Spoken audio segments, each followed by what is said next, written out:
Prostate एक छोटा अखरोट साइज का ग्लैंड है जो मर्दों के रिप्रोडक्टिव सिस्टम का अहम हिस्सा है। ये ब्लैडर के नीचे और रेक्टम के सामने होता है और यूरिथ्रा को चारों तरफ से घेरे रखता है। प्रोस्टेट का काम स्पर्म को तहफ़्फ़ुज़ और ग़िज़ा फराहम करना है। ये एक खास फ्लूइड बनाता है जो इजैकुलेशन के वक्त स्पर्म के साथ सीमन में शामिल हो जाता है। प्रोस्टेट कैंसर एक आम कैंसर है जो मर्दों में मौत की दूसरी बड़ी वजह है। अगर प्रोस्टेट कैंसर का वक्त पर पता चल जाए तो बचने के इम्कान बहुत ज़्यादा बढ़ जाते हैं।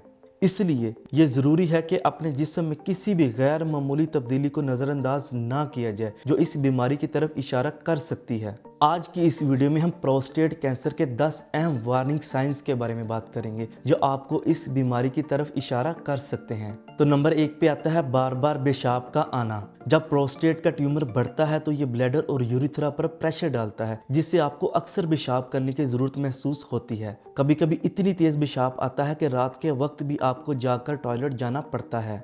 नंबर 2, मसाने का बेकाबू हो जाना। अगर आपको पेशाब और स्टूल कंट्रोल करने में मसला महसूस होता है तो ये प्रोस्टेट कैंसर की एक निशानी हो सकती है, क्योंकि जब कैंसर ब्लैडर और पेशाब को कंट्रोल करने वाले पट्टे को मुतासिर करता है तो इन पट्टों की कमज़ोरी से पेशाब का लीक होना शुरू हो सकता है। नंबर 3, पेशाब का बेख्तियार निकलना। ज़्यादातर मर्दों को उम्र के साथ पेशाब करने में मुश्किल होती है जो अक्सर प्रोस्टेट हाइपरप्लेजिया यानी कि BPH की वजह से होता है। ये कैंसर नहीं होता लेकिन इसकी वजह से प्रोस्टेट का साइज बढ़ जाता है। कभी कभी पेशाब करने में दिक्कत, पेशाब का ठीक से ख़त्म ना होना या रुक रुक के पेशाब का आना प्रोस्टेट कैंसर के ट्यूमर की वजह से होता है जो यूरिथ्रा पर दबाव डालता है। ये तीनों निशानियाँ आपके लिए बहुत अहम है और इनको किसी भी सूरत में नज़रअंदाज नहीं करना चाहिए। नंबर 4, प्रोस्टेट का दर्द उन मर्दों में ज़्यादा आम होता है जिनका कैंसर उनकी हड्डियों तक फैल गया होता है। कैंसर हड्डियों को कमज़ोर या नुकसान पहुंचाता है जो दर्द का सबब बनता है।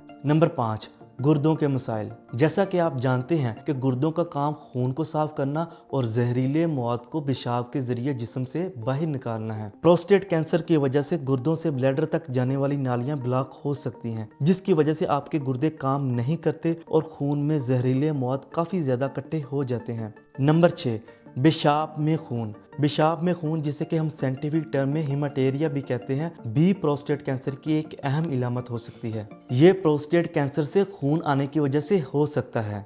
याद रखें कि पेशाब में खून आने का मतलब दूसरे सेहत के मसाइल भी हो सकते हैं जैसा कि पेशाब की नाली में इन्फेक्शन। नंबर 7, इजैकुलेशन के मसाइल। कैंसर का इलाज अक्सर उन नर्व्स को नुकसान पहुंचाता है जो प्रोस्टेट, सेमिनल वेसिकल्स और ब्लैडर के रास्ते को कंट्रोल करती हैं जिससे इजैकुलेशन में मसला हो सकता है। ये इलाज प्रोस्टेट और सेमिनल वेसिकल्स में सीमन बनाने को भी रोक सकता है या फिर सीमेन के बाहर आने का रास्ता बंद कर देता है। ऐसे में मर्द ऑर्गेज्म का लुत्फ महसूस कर सकता है लेकिन इसमें सीमन निकलना या तो बिल्कुल कम होता है या नहीं होता। इस हालत को ड्राई ऑर्गेज्म कहा जाता है।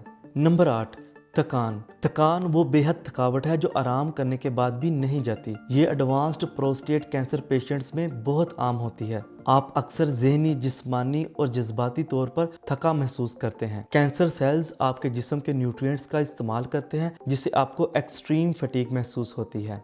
नंबर 9, लिम्फोएडिमा। अगर प्रोस्टेट कैंसर आपके लिम्फ नोड्स तक फैल जाए तो ये आपके लिम्फेटिक सिस्टम को ब्लॉक कर सकते हैं। इस हालत को लिम्फोएडिमा कहते हैं। आपका लिम्फेटिक सिस्टम इम्यून सिस्टम का वो हिस्सा होता है जो जिस्म से ज़्यादा फ्लूइड को निकालने में मदद करता है, लेकिन अगर ये ब्लॉक हो जाए तो ये फ्लूइड टिश्यूज़ में जमा होना शुरू हो जाता है जिससे पेरिफेरल एडिमा यानी हाथ और पाँव में सूजन का मसला हो सकता है। Number 10, anaemia. Red blood cells का काम आपके जिस्म के हर टिश्यू और सेल तक ऑक्सीजन को पहुंचाना है ताकि वो सही तरह से काम कर सके, लेकिन जब ये हेल्दी रेड ब्लड सेल्स कम हो जाते हैं तो ये हालत एनीमिया कहलाती है। एनीमिया अक्सर उस वक्त होता है जब बोन मैरो को नुकसान पहुंचता है और ये नुकसान प्रोस्टेट कैंसर या प्रोस्टेट का इलाज जैसे कीमोथेरेपी, रेडियोथेरेपी या हार्मोन थेरेपी की वजह से भी हो सकता है। क्या आप जानना चाहते हैं कि वो कौन सा ऐसा न्यूट्रिएंट है जिससे हम इन लार्ज प्रोस्टेट को श्रिंक कर सकते हैं? तो हमारी इस वीडियो पे क्लिक करें।